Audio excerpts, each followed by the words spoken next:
काम करें। कॉमरेड सुधीर तिवारी जिंदाबाद जिंदाबाद जिंदाबाद रमेश जिंदाबाद जिंदाबाद जिंदाबाद सत्य जिंदाबाद जिंदाबाद जिंदाबाद। धन्यवाद राकेश भाई,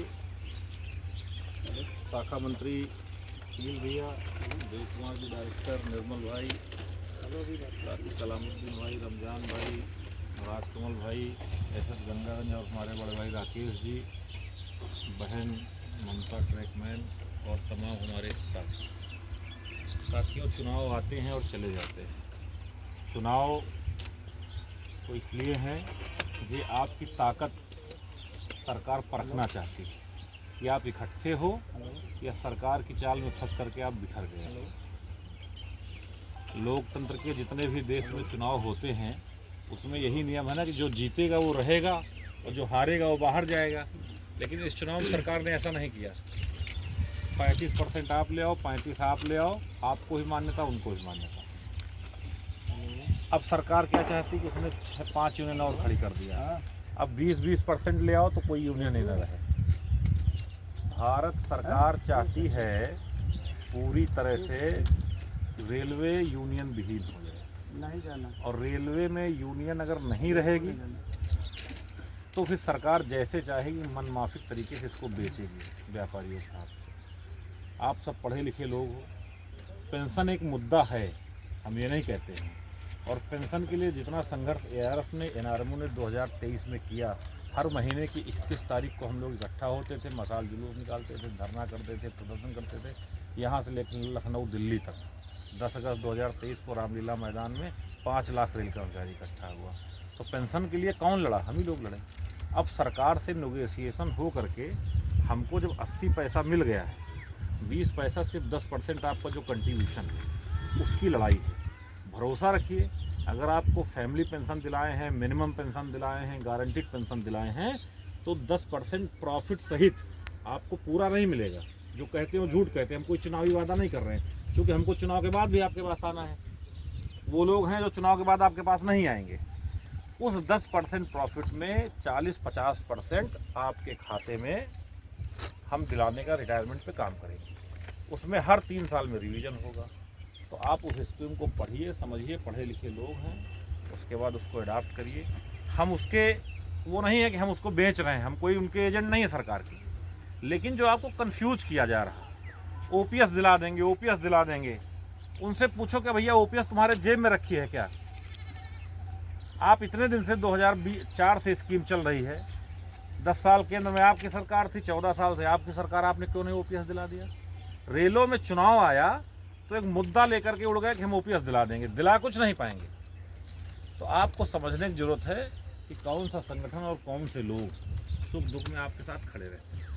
ये बात अगर आप समझ जाओगे, दिल और दिमाग खोल के वोट करोगे, तो कहीं कोई कन्फ्यूजन नहीं रहेगा। जैसे यहाँ इतने लोग खड़े हैं, आप सिर्फ ये बिल्ला लगा के रखिए, दूसरी यूनियन वाले आपसे वोट नहीं मांग सकते, वो आएंगे और देख के लौट जाएंगे। लेकिन अगर हमारे जाने के बाद बिल्ला निकाल के आपने जेब में रख लिया तो आ करके वो आधे घंटे आपको सर चटेंगे, टाइम खराब करेंगे। उनको लगेगा कि यार न्यूट्रल लोग हैं, हमको भी वोट दे सकते हैं। तो इसलिए आपको कंफ्यूज नहीं होना। 4-5 तारीख को बछरावा में वोट करिए, और जो भी समस्या है, चाहे आपके PWI इंचार्ज से हो, चाहे आपके DN से हो, चाहे आपके AEN से हो, वो सब कराया जाता है और कराया जाएगा आगे। देव कुमार जी हैं, मैं तो कहता हूँ इनके जैसा व्यक्तित्व तो आपको बहुत भाग्य से मिला है। 1 रुपया किसी के रवादार नहीं, चाहे बैंक का काम हो, चाहे AEN ऑफिस का काम हो। 100% करते कि नहीं करते? करते ना। तो जब करते हैं तो फिर इनको वोट मिलना चाहिए कि नहीं मिलना चाहिए? या उनको वोट मिलना चाहिए जो सिर्फ आपको गुमराह कर रहे हैं, हम आपको ओपीएस दिला देंगे। वोट हमारी कहाँ पड़ेगी? झंडे वाले खाने में। वोट हमारी कहाँ पड़ेगी? झंडे वाले खाने में। एनआरएम जिंदाबाद जिंदाबाद जिंदाबाद। लोग कहते हैं कि अरे यूनियन ने कुछ नहीं किया। यूनियन ने तो इतना बड़ा काम किया है कि आज आप भारत सरकार के कर्मचारी हो जी। 4 सेक्टर हैं ट्रांसपोर्टेशन के, रोडवेज है, रेलवेज है, एयरवेज है, सीवेज। रेलवे को छोड़ के कोई सरकार के पास है क्या ममता जी? भारत सरकार के पास रेलवे को छोड़ के कोई सेक्टर है क्या? रोडवेज चले जाइए, मोहनलालगंज में सब प्राइवेट लोगों की बसें हैं।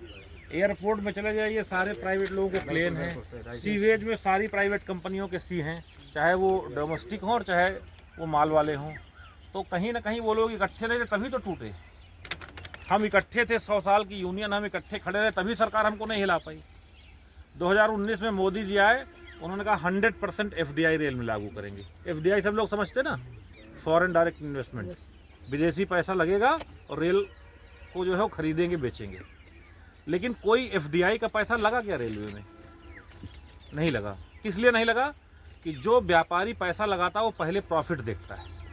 उसको ये पता है कि रेलवे में एक मजबूत संगठन है जो अपने रेल कर्मचारियों के हक के लिए लड़ता रहता, चाहे उनका OT का मामला हो, चाहे उनके सैलरी का मामला हो, चाहे उनकी नियुक्ति का मामला हो, चाहे उनके प्रमोशन का मामला हो। तो उसको लगा कि यहाँ निजीकरण नहीं हो सकता। सरकार चिल्लाती रही, इवन आपके देश के प्रधानमंत्री विदेशों में टोकरी में रख के भारतीय रेल को बेचते रहे, लेने वाले भी लोग खड़े थे, लेकिन बीच में कौन था? संगठन था, हमारी एकता थी, हमारा झंडा था, इसलिए न ये बेच पाए और न वो खरीद पाए। नहीं तो आज ये रेलवे भी अडानी अंबानी और एल एस थाम की रेलवे होती, जी की railway, general electrical America company है जो इंजन बनाती है, उसकी रेलवे होती। तो आपको ये बात समझना पड़ेगा, आपको अपने स्वार्थ की चिंता मत करिए। अगर रेलवे भारत सरकार की न होती, सरकारी स्वरूप में न होती, तो ये बहन भारत सरकार की नौकर न होती, ये परीक्षा दे करके बिहार से, चंपारण से नौकरी करने ना आती, ये अडानी अंबानी की कंपनी में नौकरी कर रही होती। तो आप उन लोगों का सोचिए जो हमारे देश के युवा हैं, जो गरीब हैं, जिनके बच्चे पढ़ने में बहुत टैलेंटेड हैं। अगर रेलवे निजी हाथों में चले गए तो कहाँ भर्ती होंगे? अडानी अंबानी के तो एक बड़ा सवाल आप लोगों के सामने है, आप पुराने साथी हो, बहुत बड़ा नहीं कहना है। लार्जेज स्कीम आई, यहाँ बहुत सारे लोग खड़े हैं, कोई बता दे कि लार्जेज में किसी का 1 रुपया लगा हो? नहीं लगा। 1000 लोगों को यूरोपियन क्लब में मेला लगा करके सबको नियुक्ति पत्र बांटे गए कि नहीं बांटे गए? अगर हमारे अंदर कोई वो होता तब तो हम सिंगल यूनियन में थे, तब तो दूसरी यूनियन मान्यता में भी नहीं थी। आपको AC का पास 2008 में ममता बनर्जी जी से हमारे महामंत्री ने दिलवाया। उन्होंने कहा कि दीदी ये जो हमारा रेल कर्मचारी है, ग्रुप D कर्मचारी है, ट्रैकमैन है, ये क्या AC के डिब्बे को सिर्फ दूर से ही देखता रहेगा, कभी परिवार के इसमें यात्रा नहीं कर पाएगा? उनको बात लगी, उन्होंने ऐसा नियम बनाया कि एक पास सबको AC का मिलेगा। आज ये बहन भर्ती हुई है, पहला पास जो इसको मिलेगा, साल में 1 पास मिलेगा 5 साल तक, वो भी AC का मिलेगा। पास लिया कि नहीं लिया? पास लीजिएगा AC का और घर जाइएगा AC में बैठ के। तो बहुत सारी चीज़ें हैं, उपलब्धियां बहुत है, उसको हम कहना नहीं चाहते, लेकिन हाँ, अगर हम इकट्ठे रहे तो आने वाले समय में आपकी लार्जेज स्कीम शुरू कराएंगे, आपके बच्चों को भर्ती कराएंगे, आपको 8वां पे कमीशन दिलाएंगे और आपके ड्यूटी आवर्स 8 घंटे कराएंगे। आपको 8 घंटे से ज़्यादा ड्यूटी कोई नहीं करा सकता, लेकिन आपको इकट्ठे रहना पड़ेगा। अगर आप बढ़ गए 20%, 30%, 25% में, तो भाई फिर कुछ होने वाला नहीं है। हम लोग भी तभी तक आपकी मदद कर पा रहे हैं जब तक आप लोग इकट्ठे हो। हमारी क्या ताकत है, राकेश भाई की क्या ताकत है, यूनियन की क्या ताकत है कि सब लोग इकट्ठे हो। सरकार को पता कि अगर NRMO कुछ कह रहे तो उसके पीछे 1,20,000 लोग खड़े हैं। जिस दिन सरकार को ये पता चल गया कि नहीं ये तो अपने चुनाव में सिर्फ 30%, 32% वोट पाए हैं, तो उसी हिसाब से हमको टैकल करेगी। तो आप देख लीजिए, ये चुनाव बहुत महत्वपूर्ण है, रेल को बचाने के चुनाव है, आपके नौकरी को बचाने के चुनाव है। बिल्कुल निजीकरण पूरी तरह से मुंह फैलाए खड़ा है और रेल मंत्री आपका चाहे पहला ऐसा चुनाव है। आपने देखा होगा एक भाजपा की यूनियन URKU लड़ रही, कोई पदाधिकारी रायबरेली में उनका नहीं, लेकिन कोई स्टेशन ऐसा नहीं होगा जहां हमसे ज़्यादा पोस्टर उनके न लगे हों, कोई गेट नहीं होगा जहां उनके पोस्टर न लगे हों। ये कौन लोग लगा रहे हैं?